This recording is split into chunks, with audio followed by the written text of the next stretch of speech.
ఈరోజు మళ్ళీ ఒకసారి ఒక తెలుగు నానుడి నిజమైంది అని నాకు మన రాష్ట్రం యొక్క అత్యున్నత న్యాయస్థానం తీర్పు చూసిన తర్వాత అనిపించింది.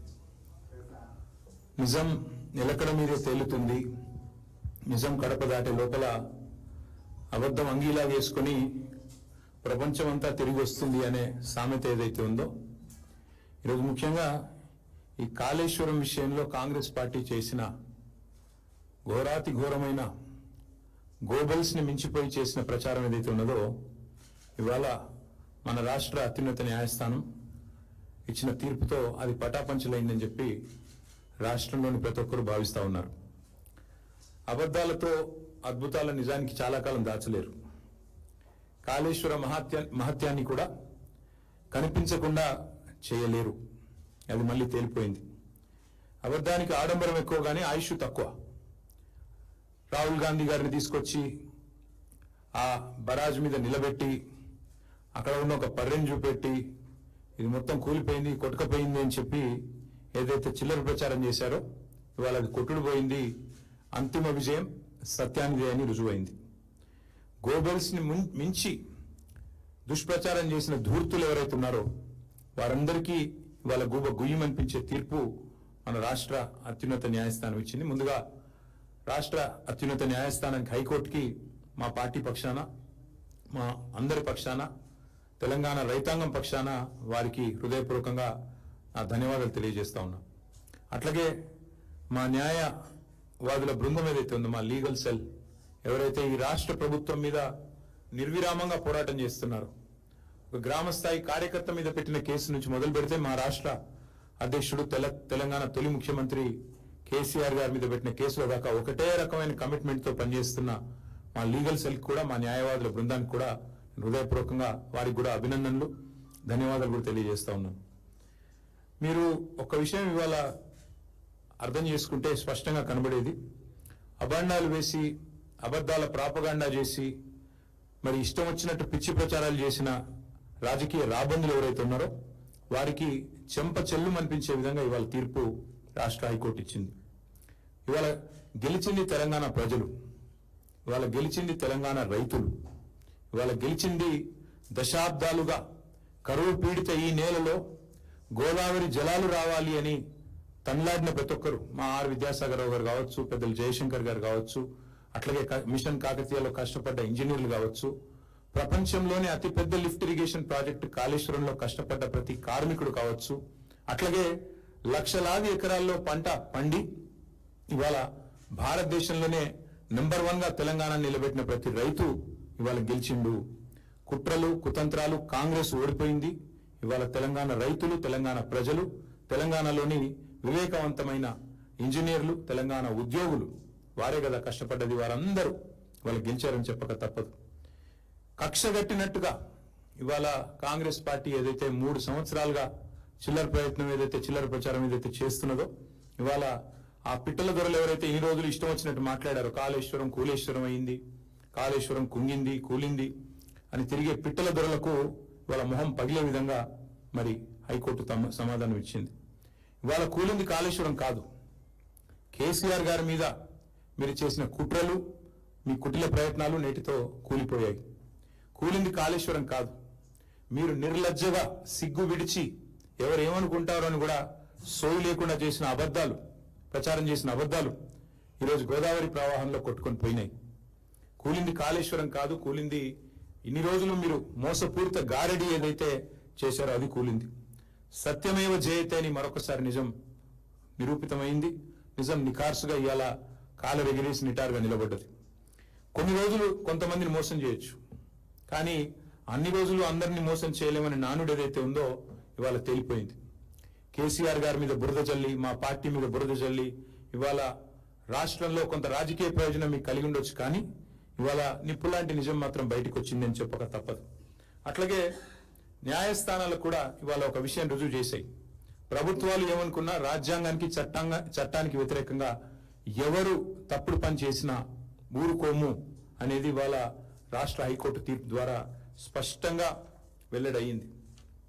అట్లాగే ఒకటి మాత్రం వాస్తవం, ఇవాళ ఆయన ఎవరిని తెచ్చినా, రేవంత్ రెడ్డి ఎవరిని తెచ్చి ఈ కేసులో వాదింపజేసినా, ఎన్ని కమిషన్లు వేసి కుట్రలు చేసినా, ఎంత అబద్ధాన్ని నిజంగా నమ్మించే ప్రయత్నం చేసినా, ఇవాళ తెలంగాణలో పారుతున్న ప్రతి నీటి బొట్టు కేసీఆర్ గారి గొప్పతనానికి సాక్ష్యం అని స్పష్టంగా చెప్పక తప్పదు.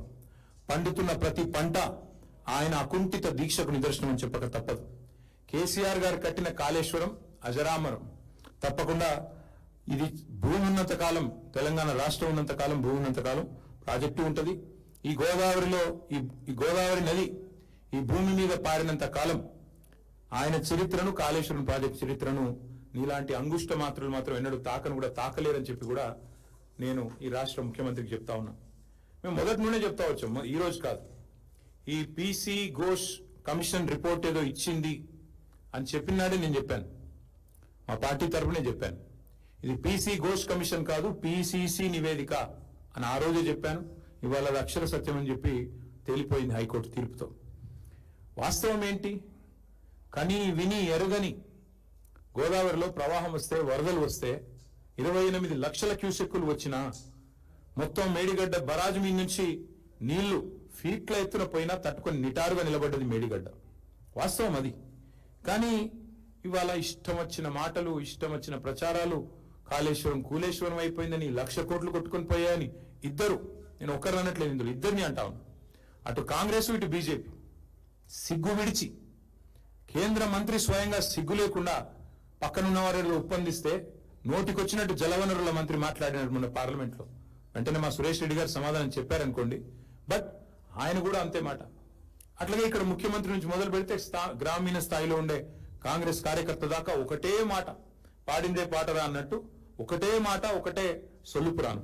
అందుకే ఈ జలద్రోహులు ఎవరైతే ఉన్నారో, 60 ఏళ్లుగా తెలంగాణకు నీళ్లు ఇవ్వకుండా ఏడిపించిన వాళ్ళు, 60 ఏళ్లుగా తెలంగాణ రైతులను ఇబ్బంది పెట్టిన వాళ్ళు, గోసబుచ్చుకున్న రాబందులకు ఇవాళ ఈ తీర్పుతో జ్ఞానోదయం కలిగి ఉండాలని చెప్పి నేను అనుకుంటా ఉన్నా.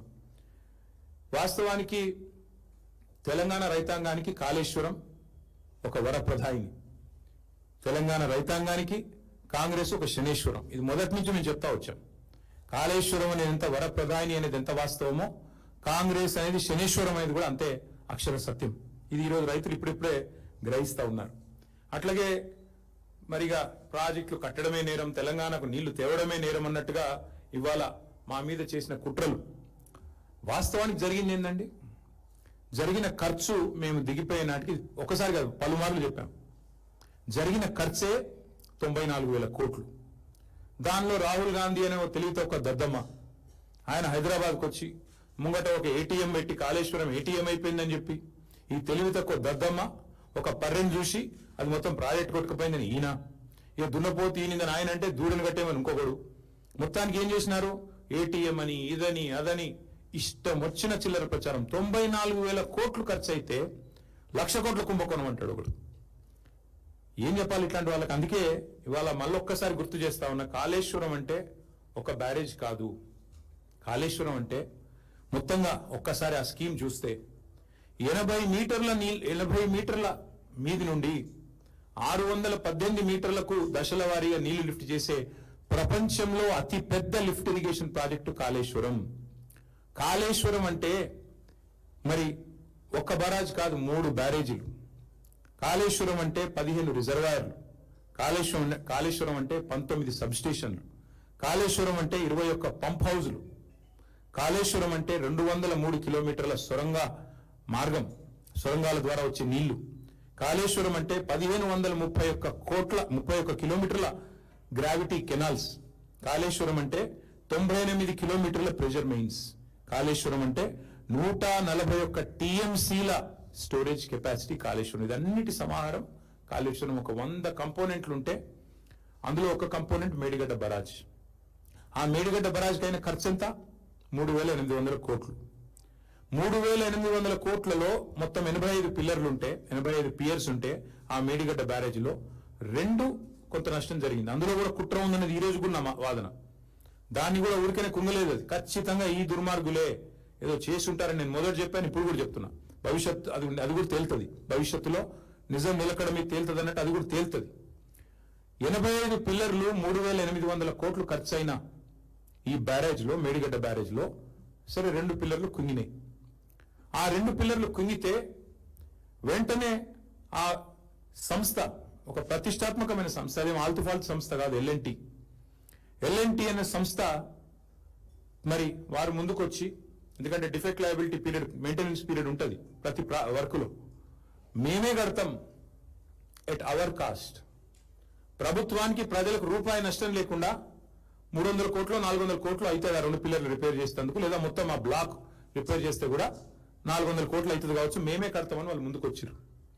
అంటే 94,000 కోట్ల ప్రాజెక్టులో మేడిగడ్డ బ్యారేజు 3,800 కోట్లు ఖర్చు అయితే, అందులో ఆ 2 పిల్లర్లను, ఒక బ్లాక్ మొత్తం చేయాలంటే, మళ్ళీ తిరిగి నిర్మాణం చేయాలంటే 400 కోట్లు. అది మేమే కడతాం, 4 పైసలు కూడా తెలంగాణ ప్రజల మీద భారం పడదు అని ఎల్ఎన్టీ చెప్తే, వాళ్ళను హుంకరించి, బెదిరించి, వాళ్ళ మీద వాళ్ళ CFOను జైల్లో పెడతా అని చెప్పి, మొత్తానికి మెట్రో నుంచి పారిపోయేటట్టు చేసి, ఆఖరికి మేడిగడ్డ బ్యారేజ్ విషయంలో కూడా కుట్రలు చేసింది ఈ రాష్ట్ర ముఖ్యమంత్రి రేవంత్ రెడ్డి. అందుకే ఆ సన్నాసికి నేను చెప్తున్నా, కాళేశ్వరం అంటే ఒక్క బ్యారేజ్ కాదు, ఒక 2 పిల్లర్లు కాదు. కాళేశ్వరం అంటే ఇందాక నేను చెప్పినట్టు 3 బ్యారేజీలు, 15 రిజర్వాయర్లు, 19 మరి పంప్ హౌజులు, 21 సబ్ స్టేషన్లు, 100 కిలోమీటర్లు, 1000 కిలోమీటర్ల గ్రావిటీ కెనాల్స్, ఇవన్నిటి సమాహారం కాళేశ్వరం. 94,000 కోట్లలో అయింది నష్టం 400 కోట్లకి. ఆ 400 కూడా ప్రజల మీద భారం పడకుండా ఆ సంస్థనే ముందుకొచ్చింది. ఇది వాస్తవం అయితే 1,00,000 కోట్లు పోయిందని ఒక సన్నాసి, ఆ సన్నాసికి వంతపాడే ఇంకో సన్నాసి పార్టీ బీజేపీ. అందుకే మేము అనేది, ఇవాళ దుర్మార్గమైన ప్రచారం చేస్తూ ఈ పొలిటికల్ మైలేజ్ కోసం, మమ్మల్ని డ్యామేజ్ చేయడం కోసం దారుణమైన ప్రచారం చేశారు. ఇక ఇంకొక మాట కూడా చెప్పాలి ఈ సందర్భంగా, ఎన్ని డైవర్షన్ డ్రామాలు గత 2 ఏళ్లుగా జరుగుతున్నాయో మీరు గమనిస్తూనే ఉన్నారు. విద్యుత్ కమిషన్ అన్నారు, అది ఎక్కడ పోయిందో ఎవరికి తెలియదు. ఇప్పుడు వాళ్ళకు కూడా అర్థమైపోయింది, ఆ కమిషన్లో పనిచేసిన జడ్జి గారికి, కమిషన్ వేసిన వాళ్ళకి అందరికీ అర్థమైంది అందులో ఏమీ లేదు తప్పని. దాన్ని ఎక్కడ పాడేశారో ఎవరికి తెలియదు. ఇవాళ ఈ ఘోష్ కమిషన్ రిపోర్ట్ సంగతి కూడా తేలిపోయింది. అట్లాగే ఇంకో 2-3 ఉన్నాయి కదా ప్రచారంలో, ఏదేదో ఇదవుతుంది అదవుతుంది అని, వాటి సంగతి కూడా తేలిపోతుంది. నిజం నిలకడ మీదనే తేలుతుంది, నిజం ఖచ్చితంగా నిలకడ మీద తేలుతుంది. ఇవాళ తెలంగాణ ప్రజలు అర్థం చేసుకోవాలని నేను కోరుతా ఉన్నాను. అట్లాగే ఇవాళ కాళేశ్వరం అనే ప్రాజెక్టు, అది మేడిగడ్డ కాదు, నిజానికి అది మేటిగడ్డ.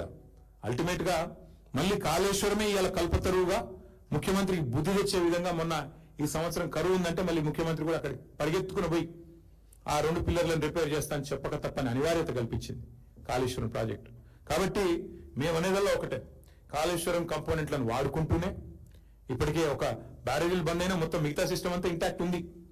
దానిలోకెళ్ళి హైదరాబాద్ కు మూసీ ప్రాజెక్టు మంచి నీళ్లు తెస్తా అని ఈయనే చెప్తాడు, 20 TMC నీళ్లు. అందులోకెళ్ళే అక్కడ పక్కన ఆలేరు, అట్లాగే భువనగిరికి నీళ్లు ఇచ్చే బస్వాపూర్కు నీళ్లు ఇక్కడి నుంచే పోతాయి, గంధమల్లకు బస్వాపూర్కు. అట్లాగే అన్ని వాడుకుంటారు కాళేశ్వరం కంపోనెంట్లు, కానీ ప్రచారం మాత్రం కాళేశ్వరం కూలిపోయింది.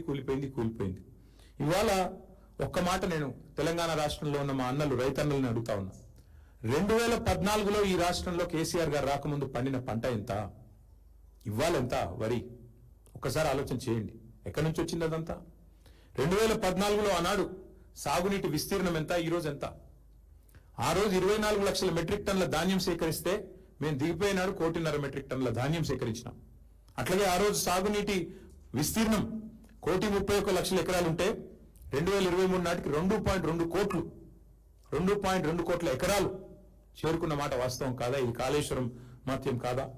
అట్లాగే ఇంకా విచిత్రమైన విషయం, ఏ ప్రభుత్వం అయితే ఈ బ్యారేజ్ ఎందుకు పనికిరాదని చెప్తాడో అదే ప్రభుత్వం మరి ఈరోజు తుమ్మిడేటి నుంచి సుందిళ్లకు నీళ్లు ఎత్తిపోస్తామని చెప్పి వాళ్ళే చెప్తా ఉన్నారంటే, దీన్ని బట్టి అర్థం చేసుకోవచ్చు ఎన్ని రకాల ప్రచారాలు, ఎన్ని రకాల చిల్లర మాటలు. ఒకవైపు కూలిపోయింది అంటారు, ఇంకోవైపు మల్లన్న సాగర్ నుంచి మూసీకి నీళ్లు తెస్తాం 20 TMCలు అని చెప్పి 10,000 కోట్లతోని వర్క్ ఇవాళ చేస్తా ఉన్నారు. అందుకే గంధమల్ల విషయంలో కానీ, మల్లన్న సాగర్ నుంచి హైదరాబాద్ నీళ్లు తెచ్చే విషయంలో కానీ కాళేశ్వరం యొక్క గొప్పతనం ఈ పాటికే రేవంత్ రెడ్డికి అర్థం అయ్యే ఉంటది.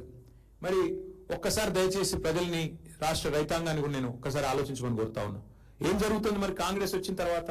సరే, మేం కట్టిన కాళేశ్వరంలో 100 కంపోనెంట్లలో ఒక కంపోనెంట్ అయిన బ్యారేజ్, ఆ బ్యారేజ్లో 85 పిల్లర్లు ఉంటే ఒక బ్యారేజ్లో 2 పిల్లర్లలో కొంత నష్టం జరిగి ఉండవచ్చు, కాదని నేను అంటలేను, జరిగి ఉండవచ్చు. మరి ఇవాళ కాంగ్రెస్ వచ్చినాక ఏం జరుగుతా ఉంది? SLDC అనే ప్రాజెక్టు, వీళ్ళ కక్కుర్తికి వీళ్ళ కమిషన్లకు అడ్డగోలుగా వీళ్ళు ఇష్టారీతిన ముందుకు పోతే అక్కడ ఉన్న పరిస్థితి అంచనా వేయకుండా 6 మంది కార్మికులు జల సమాధి అయిన మాట వాస్తవం కాదా? ఇప్పటికీ వాళ్ళ శవాలు ఆచూకీ దొరకని మాట వాస్తవం కాదా? ఇది కాంగ్రెస్ కక్కుర్తికి కమిషన్లకు వాళ్ళు చేసిన వ్యవహారానికి అవినీతికి నిదర్శనం కాదా? నేను అడుగుతా ఉన్న భారతీయ జనతా పార్టీ నాయకత్వాన్ని కేంద్ర ప్రభుత్వానికి కూడా ఆ రోజు కాళేశ్వరంలో 2 పిల్లర్లు కుంగితే ఆగమేఘాల మీద ఎన్డీఎస్ఏ పరుగులు పెట్టుకుంటూ వచ్చిందే, 48 గంటల లోపలనే రిపోర్ట్ ఇచ్చిందే. మరి ఇవాళ ఎస్ఎల్బీసీ టన్నల్ కుప్పగూలితే ఎక్కడ సచ్చింది నీ ఎన్డీఎస్ఏ అని అడుగుతున్న మోడీ గారిని. ఎక్కడ పోయింది నీ ఎన్డీఎస్ఏ? వట్టెం పంప్ హౌస్ మునిగితే ఎక్కడ సచ్చింది మీ ఎన్డీఎస్ఏ? ఎక్కడ ఉన్నారు ఎన్డీఎస్ఏ వాళ్ళు, కేంద్ర ప్రభుత్వ పెద్దలు? మా కనబడ్డం లేదా? సుంకిశాల కూలిపోతే రిటైనింగ్ వాళ్ళు కూలిపోయి 120 కోట్లు నష్టం జరిగితే ఎక్కడ సచ్చింది మీ ఎన్డీఎస్ఏ? బతికుందా అని ఏ రకంగా వీళ్ళిద్దరిని అర్థం చేసుకోవాలి తెలంగాణ ప్రజలు? పెద్దవాగు కొట్టుకొని పోతే కాంగ్రెస్ వచ్చినాక జరిగినాయి ఇవన్నీ. ఇప్పుడు నేను చెప్పేది సుంకిశాల రిటైనింగ్ వాల్ కూలిపోయింది, ఎస్ఎల్బీసీ టన్నల్ కూలిపోయింది, వట్టెం పంప్ హౌస్ మునిగిపోయింది, పెద్దవాగు కొట్టుకపోయింది. చెక్ డ్యాంలు అయితే పటాకులు వెలిచినట్టు వెలిచేస్తున్నారు ఇక్కడ చిల్లర కాంగ్రెస్ నాయకులు. చెక్ డ్యాంలనే వెలిచేస్తున్నారు ఇష్టం వచ్చినట్టు. ఎక్కడ సచ్చింది ఎన్డీఎస్ఏ? ఇది కాదా కాంగ్రెస్ బీజేపీ ఫెవికాల్ బంధానికి నిదర్శనం? ఈ వాస్తవాలు కావాలని చెప్పేది. ఎందుకు రాదు ఎన్డీఎస్ఏ? ఆ రోజేమో పిలవకుండానే పరిగెత్తుకొచ్చి 48 గంటల్లో రిపోర్ట్ ఇచ్చి దున్నపోతు ఈనిందని వాడంటే దుడ్డని వీడిగట్టేమన్నట్టు ఇష్టం వచ్చినట్టు తానా తందాన ఆట ఆడింది కాంగ్రెస్ బీజేపీ కాదా? ఎక్కడ వచ్చారు ఇవాళ కిషన్ రెడ్డి గారు, బండి సంజయ్ గారు? ఎందుకు మాట్లాడతలేరు? ఎస్ఎల్బీసీ టనల్ కూలిపోతే బీజేపీ వాళ్ళు మాట్లాడరు, వట్టెం పంప్ హౌస్ మునిగితే మాట్లాడరు. ఏమైంది మరి? చెక్ డ్యాములు పేలిపోతుంటే ఎక్కడో కాదు, బండి సంజయ్ పార్లమెంట్ పరిధిలోనే చెక్ డ్యాములు పటాకులు పేలినట్టు పేలిపోతుంటే కాంగ్రెస్ నాయకులు పేలుస్తుంటే ఏం చేస్తున్నారు? కేంద్ర హోంశాఖ సహాయ మంత్రి కేసు పెట్టి 4 లోపల ఏరాదా? మరి ఏంది మీ ఇద్దరి మధ్యన ఇంత ఫెవికాల్ బంధం? ప్రజలు చూస్తలేరా? రైతులు గమనిస్తలేరా? అందుకే మేము అనేది దొందే. ఇప్పటికైనా కూడా నేను అడుగుతా ఉన్నా, కాళేశ్వరం మీద ఆగమేఘాల మీద ఉరికొచ్చిన ఎన్డీఎస్ఏ ఇప్పటికైనా నిజంగా బీజేపీకి చిత్తశుద్ధి ఉంటే ఇండిపెండెంట్ ఎంక్వైరీ చేయండి. ఇప్పుడు నేను చెప్పిన అన్ని సంఘటనల మీద ఇండిపెండెంట్ గా అసలు మేడిగడ్డలో ఏం జరిగిందో ఒక రిటైర్డ్ జడ్జితో ఒక ఎంక్వైరీ చేయండి. మేము వద్దంటలేం కదా. ఎవరు పేల్చిండు దాన్ని తేలని బయటికి రాని. కరెక్ట్ గా ఎలక్షన్ నెల ముందు ఎట్లా పేలుతుందండి? బ్రహ్మాండమైన